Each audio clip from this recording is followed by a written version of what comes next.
Hi. This is Brecke, storyteller, and I'm here in Ringerike, where the Asbjornsen and New, they collected many stories. And here is one of my favorites. It's called Gudbrand of the Hillside. Long ago, there was a little farm on a hill, and there lived Gudbrand and his wife, Sally. They got along so well.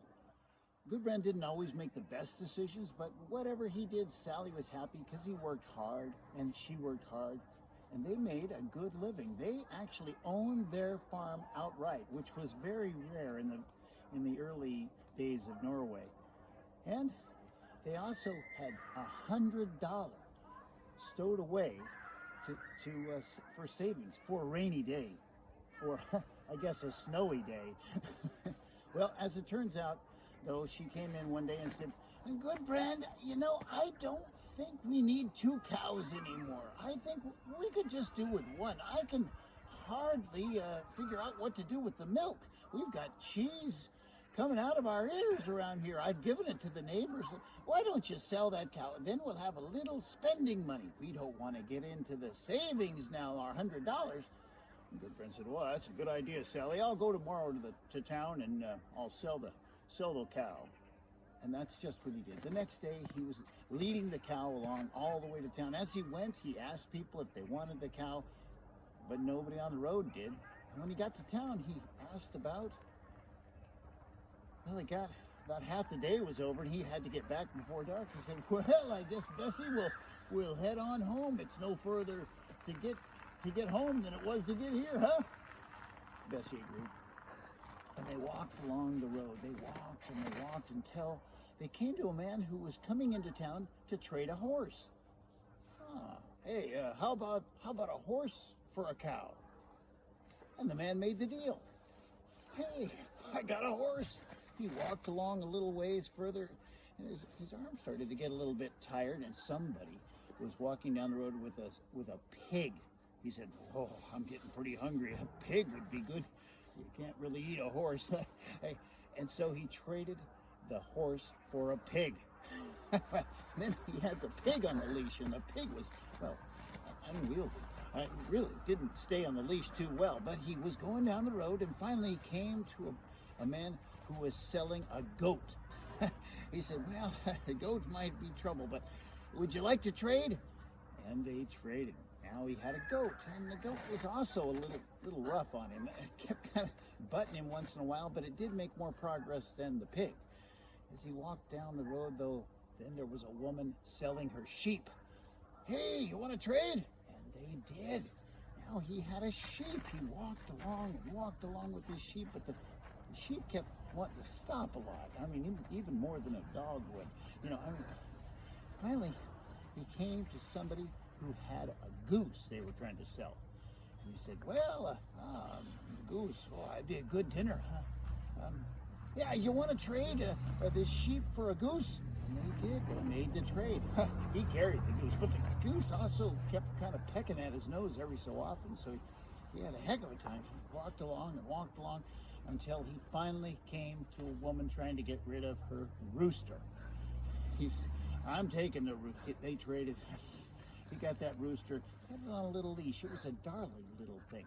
He walked along. It wasn't too mean-spirited at all, but as he walked along, his stomach started growling something fierce.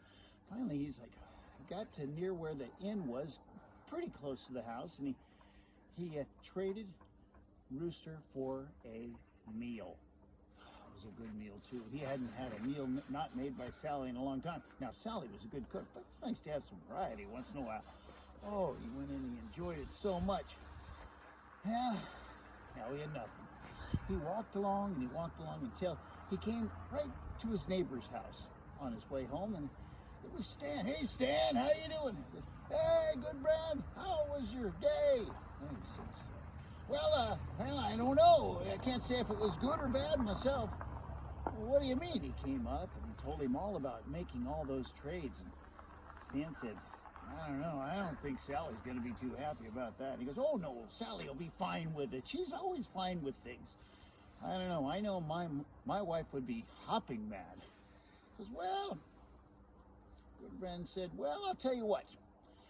Do you got $100 saved away anywhere? Well, yeah, we do. He says, well, I'll tell you, I'll bet you that your $100 against my $100 we got in a safe place at home, that Sally will be fine with all of my trades. Okay, I'll take it. I'm telling you, I don't think she's going to like it at all. So they walked to Gudbrand's house. A lot like those. And he walked to the house and he says, okay, you stay outside, Stan. So Stan stood next to the window so he could sort of hear the conversation. And he walked in, stomped his feet. Oh, I'm home. Oh, Gudbrand, I'm so glad you're home. I was getting worried about you. It's starting to get dark outside. Oh, I bet you're starving. Oh, I tell you, I was. He goes, well, how did it go? Well, Sally, I traded the cow for a horse. A horse? Oh, wonderful, a horse. Well, we could buy a cart and we could ride to town in style. It'll be much easier to go shopping. Well, wait. Sally, I don't have the horse anymore, though. I traded the horse for a